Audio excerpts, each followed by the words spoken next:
enya afen na wo ba begye ndi obi beka wo dwene wo ne wo ma ne wo daache ho efisa afen na wo ba bepa adwuma ye wo nso ni kapre eni dama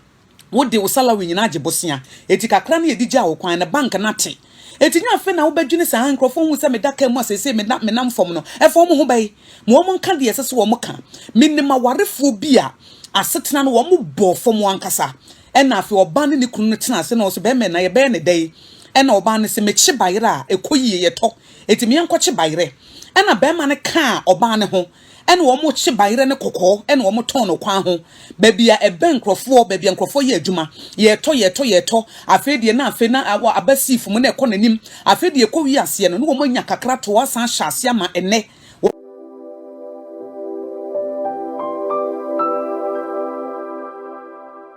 enhwehwemu kire say emma wo mte abusive relationship mu say ye dating say eye marriage say aware mu na abuse na ye bro no na won free mu no factors ne doso na so de di mutintimai pa na ye ekom de di mutintimai na eye hia ekom na de no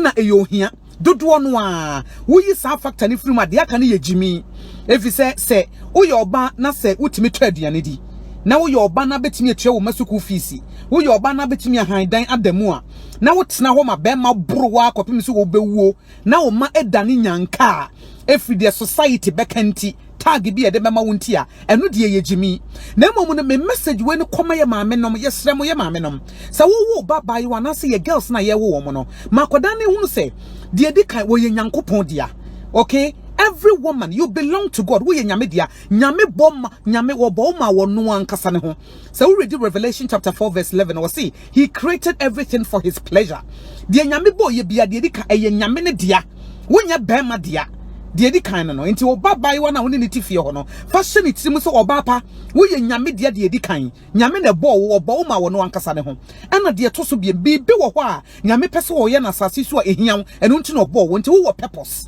Oh, there is a purpose, there is a destiny on your life. Enti pursue sadie no. Enti akoda no wosisu no ya abai wa wo hwehwe nyame de to so biem adoma chede bia nyankopon de ewura ne mu na ni bre wonya adwuma na ni bre emanyo bebre omunya adwuma no mu di agro no. Efi se wonim se ne ho hia. Enti aye ne se bema bi ba beje no. Eyi bema savior bi ba be de savior ye ba kope. Yesu Kristo. Onu ni ye savior. Savior bi ani ba bia. Bema bi ani ho wo ye savior. Savior ba kope, king ba kope. Eye Yesu Kristo enti ma wo bana ntiase sa na mane mfa na djuma ni agro wo be hia bai wo bi wo sua djuma wo mana ni nko djuma ne ho ye se woni bema bi ekọ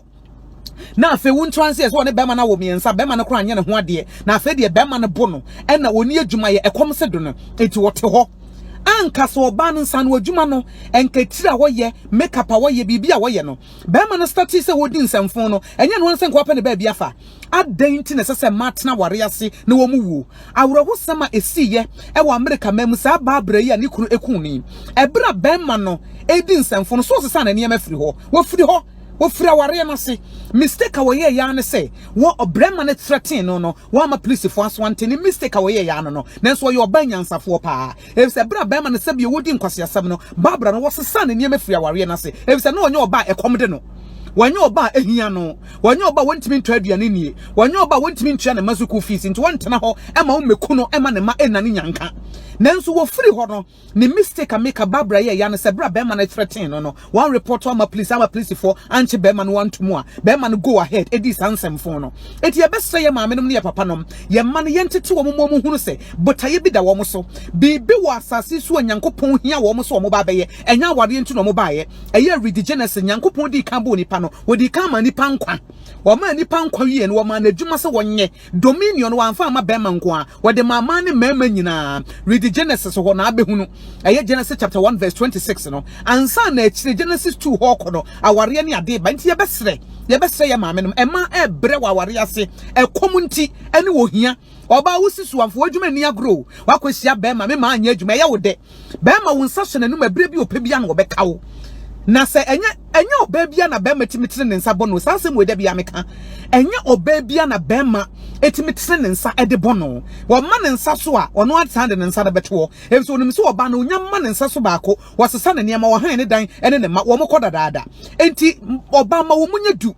Se wo your back row mu odu a e ma submission ya akono. Se wo your ba hiani, wo your ba wo nyine wo nya adwuma na se oba me bre me ho ase a. Enya ahobrase na obre eye kom na de wo. Na emom oba wo gina wo na so, oba wo wutum se wo ye heavyweight. Na afei wo ubu wo kuno. O respect wo kuno e ma be ma no kra no, e ma ne self confidence koso me yiri se de ni mu sie du. Me yiri se de osi wo animunyam. Na still a wo be fia, wo bre ne ho ase ma me, wo so me ma me kasade no, e ma wani die ne kosoro. Na say hia wo na wote dem na wonya adwuma na be ma no anto panta ma wo anto sanitary pad ama wo a enkohwe na wo brebre ho ase eno de ye krama ho brase e wo hia na oba wo mu odu enti da bia me kasa submission wo be so hu submission e ye oba ye powerful ye influential oba se wotimi to na aduane die na ne kunu oda so totototo no na ma submission e ye akono enti oba ma omunye du ma omunye du ana de to so be ye ma me no ye nhye ye ma no munkuman na wo mun pesi wo mo purpose na mfa ye die.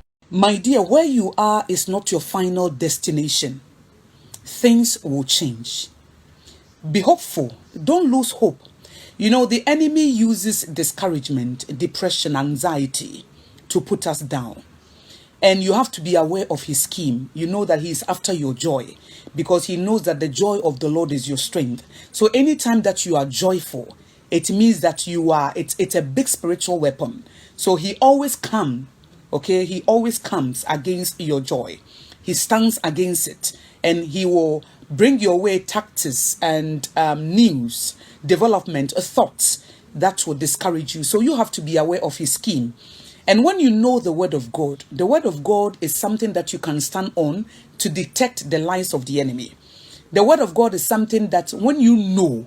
okay, when you have a revelation of God's word, it will help you to discard every thought that is not from God. Because if you are thinking about something and it is not good, it is not godly, it is not pure, okay, then there is no need for you to think about it. You cannot stop birds from flying over your head, but you can stop them from making a nest in your head. So it's important and critical that you don't meditate on any thought. If the thought will discourage you, will depress you, discard it. And start confessing the word start meditating on the word of God and confessing who you are, knowing that God is with you. He understands, he knows the end from the beginning. So nothing is a surprise to him. So I want to encourage you with this video that, my dear, whatever that you are going through today, wherever you are, it is not your final destination. Things will change. God said, I know the plans that I have for you, not to harm you, but to give you hope in the future, which means that what is ahead of you is greater than what is behind you. Your tomorrow is going to be great. Have that hope, have that confidence in God's word, and hold on to it. Don't let it go. Don't let it go. When you grasp the word of God, when you grasp his promises, don't let it go. When you read 1 Thessalonians chapter 5 verse 16, it says, rejoice always. Pray without ceasing and be thankful in all situations. So be thankful. Even when you don't understand, you say, Father, I don't understand, but thank you. I am grateful because I know that things will not end here. Things will definitely change. That my future is great. Open your mouth. You see, you cannot fight the enemy when your mouth is closed. You cannot fight the enemy when your mouth is closed. That is why God told Joshua that this book of the law shall not depart out of thy mouth. Out of thy mouth. God wanted Joshua to confess it. So my dear, when you wake up in the morning, there is a spiritual warfare that you are involved in, whether you like it or not. So open your mouth and confess the word of God. Confess your inheritance. Confess it. As you confess it, it will drown all the negative voices. It will drown every negativity. So my dear, I just want you to know that you will definitely win. And where you are is not your final destination. Things will change. God has good plans for you and your future. Minyaba. Men yet desperate for marriage. Say we yet desperate for marriage. I want him desperate women. They do dumb and foolish desperate things. Enti nyabotre manya men prepare. Na nyame prepare wa so ho. Ebe boa ama aware ne edianigye bi abrɛw. Aware eye wosom, aware eye adwuma.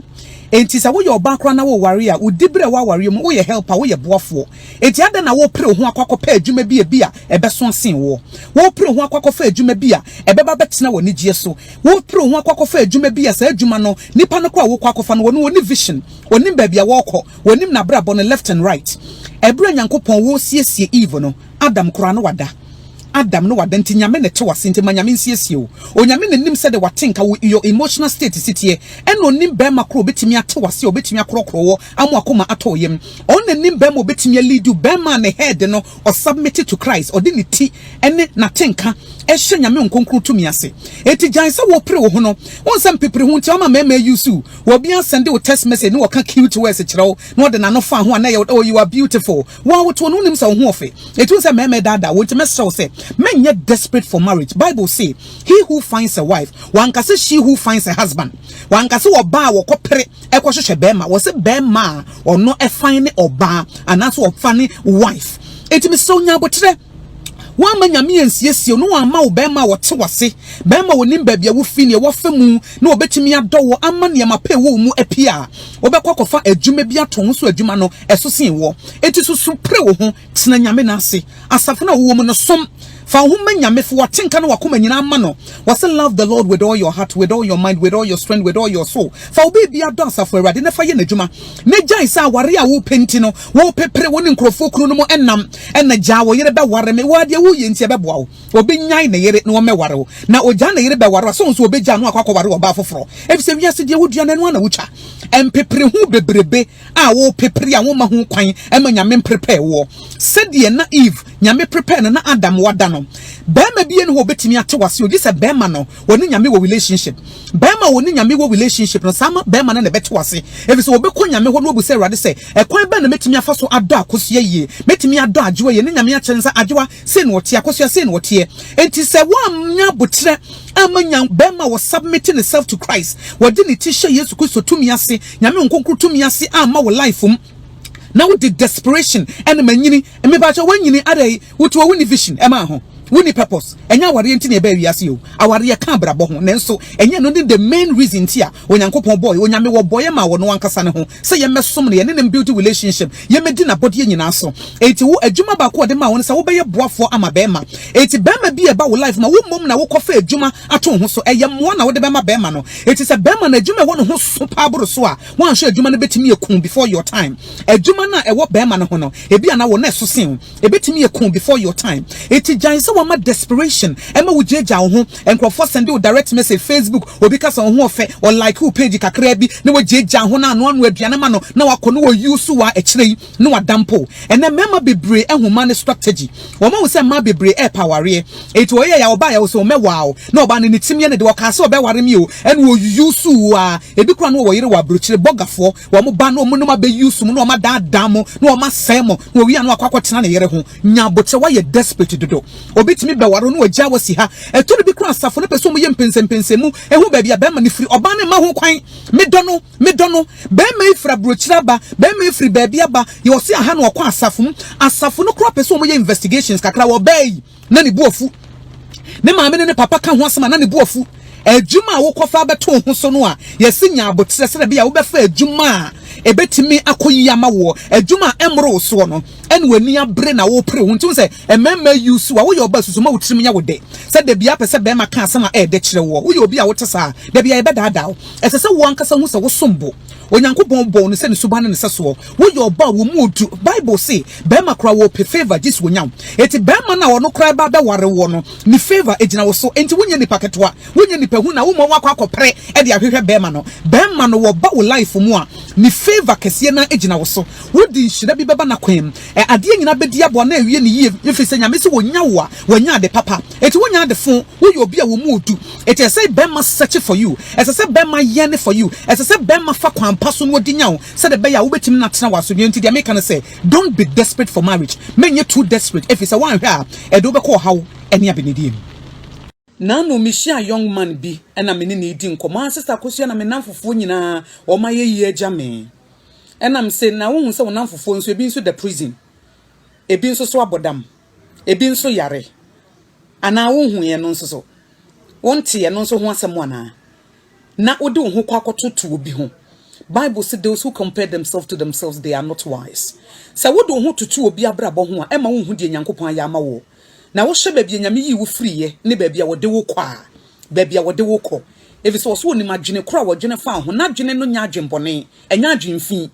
eye adwene papa oso obema wo da kye ne awie ye pa eti no kora emu oni da so wo da kye ne be ye papa Oda chine beko yi. Eti janse wode wo ho toto nkrofo am oni ebre nkrofo no mame nka sem chenya me wotimi hira nipa.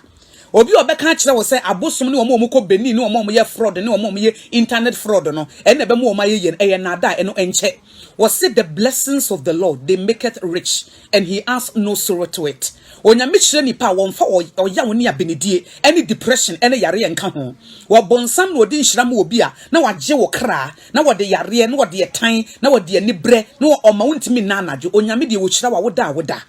Enti maame abranti ababa wa wasi so hye no nso onyame no ono ne bɔ wo ontimi mmɔ wa mo adefo ade bi obɔ ye obɔ wie no wose eye enti wa wuti wo eye ɛna ade bi anyame bɔ ebi abotaye da ho wobɔ dua no wonim de dua bɛye obɔ bed no wonim de bed bɔ ye wobɔ nso wonim de nso bɛye enti wo nso botaye bi da wo so fa wakoma nyina hwehwe asafo awade de anyame ɛhwehwe firi wo ayɛ nakoma sa wode wakoma manoa bibie ne wa wo pa anyame mfa ma wo efisi wonim se wonya wakoma ewiase bibie ntimi nwia wo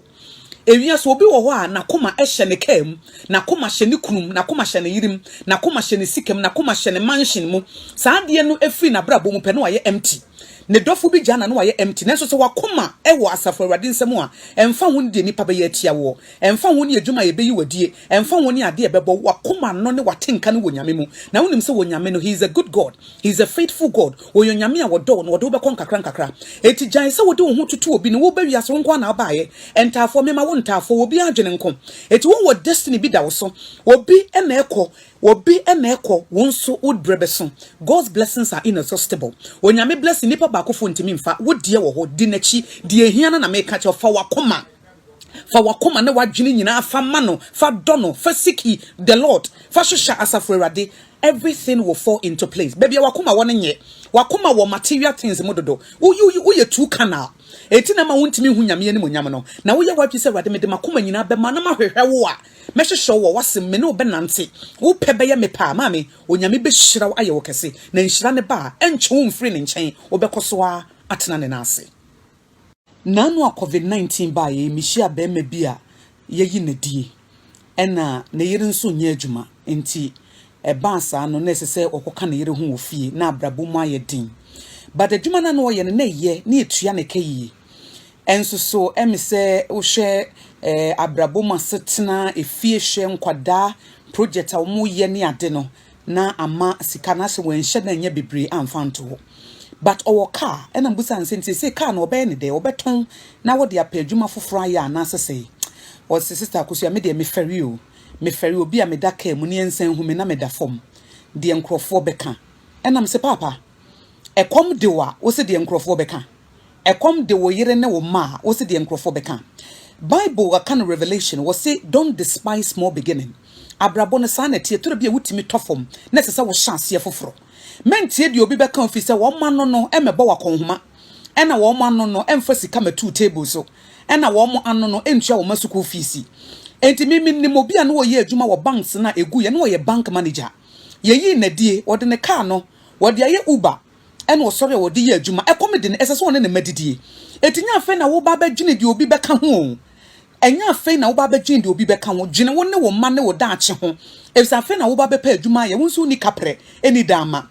wo de wo salary nyina age bosia eti kakra na ye digya wo kwan na bank na te eti nya fe na wo ba dwene sa hankrofo hu se me daka mu asese me nam fom no efo mo ho bai mo nka de esese wo mo ka minima warefo bi a asetena no wo mo bo fom ankasa ena afi oba ne kunu tena ase na so be me na ye be ne dai ena oba ne se me kye bayre a ekoyi ye to eti me enkoche bayre ena be ma ne ka oba ne ho ena wo mo kye bayre ne kokko ena wo mo ton no kwan ho ba bia ebe nkrofo ba bia nkrofo ye adwuma ye to afi de na afi na abasif mu na ekọ nanim afi de ekọ wi ase no wo mo nya kakra to asan hyase ama ene wo matimi aba besi wo mu fie ama ene ka no wo mu dem eti maame abrabo no de akukuruhye ase wo mu etore bia na wo nhye bibia nim na bibia timi asi etofo mu a mesra warefo sa monya 1 mumienu no monya 1 na monyene ho se ba bia ye ba bepem yi ye ntimi mfa ye ne ntu obi aso ede na ye betimi ayade aboa ye ho eti nkakra de obi beka obi wo ha ye fere ne to ba bi wo fere hwan wo mo na afere wo mo me se wo mo no baba betua wo dan ka ama wo anaso mbekwa kwato asase ama wo o masuku fees no mo ne betua ekom na de wo yire ne wo ma no jaje no jaijani ya hantani de nkrofo beka na nkrofo bedi me ho konkonsa mo nkasa na wo ne oyire ne wo mamu nidi ma omo nkasa na wo ne oyire ne wo ma na anye bia wo kɔ na 10 cedi 20 cedis a wo chance kakra ade na wo chance wo ne ba bia nyankopɔn de beduru adoma chedie bi e wo mu a wo to twene wo ne ba bia nyankopɔn de beduru obi a menim no yeyi na di or the decoration say no ene wo ye event organizer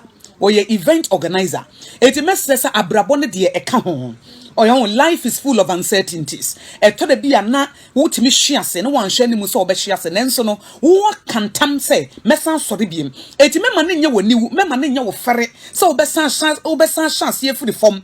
De nkrofo ka de mo nka wo masem wo mani mra ho so no na aye nhira onyankopon se de wo do nsa besom bia be ye nhira. E na ba bia wo do wo nan ebesi bia wo de bema wo. Eti wo se awrade afen na me hye bibia se ensuo we na me pesa meton. Ensuo we ya me ton no ma woni mo nyama mra so ma me favor ewo so ma wonsanye kese wo so wo bon sen kakran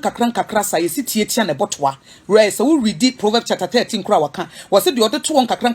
no wo ye kokroko na de ope no ho nya ntemo no won koyi enti mesro ye fare ne to twene de nkrofo be kanipa wo ye den nipa be koso akasa eti ye de wankasa ho beto ye de wankasa wo ne wo yire no ma mo bedidie na aboamo efise memma kom ne wo yire no ma na wo tedem do sa hyew dem rifem efise ya wo ya sa wo be chance ye free from eya wo ya sa wo be chance ye free from eso se wo ye bibi ade ko ne se wo ton akoton eso se wo ne obi kura ko ye adwuma ko men kasa me ye bank be na me ka kire no madam fu bia no ye bank manager bank sigu ye yi na di enne wo de ne ka na ye uber wo ye uber se nkrofo fe no one ne yire ne ma o mu didi enti nkakran sa na mapema komanim ti wo di mafutuo ne se onyame ka wo ho wo hye ase wo tini ni wo hye ase mprenso obesore mprenso enti ene ne yeyi wodi eno nkyere se wabrabo na ba wieye ena nyame sa wo nkwa na wo wade. If you have a pulse, then God has a plan. Sa wo nkwa wo hom ye kyere se nyame wo plan bi ma wo se me ni imagine kra me dwene fa wo nya bone de se me ma wo dachi ene wieye pa o dachi ne be ko ye de da wanim no eso sen de wo wachi adwuma na yeyi wodi dachi bi wo de bedia danse na wo de ahye nyame ne monya enti sore ne ye bibi ma wo ho na obi a meto aduane ma wo ni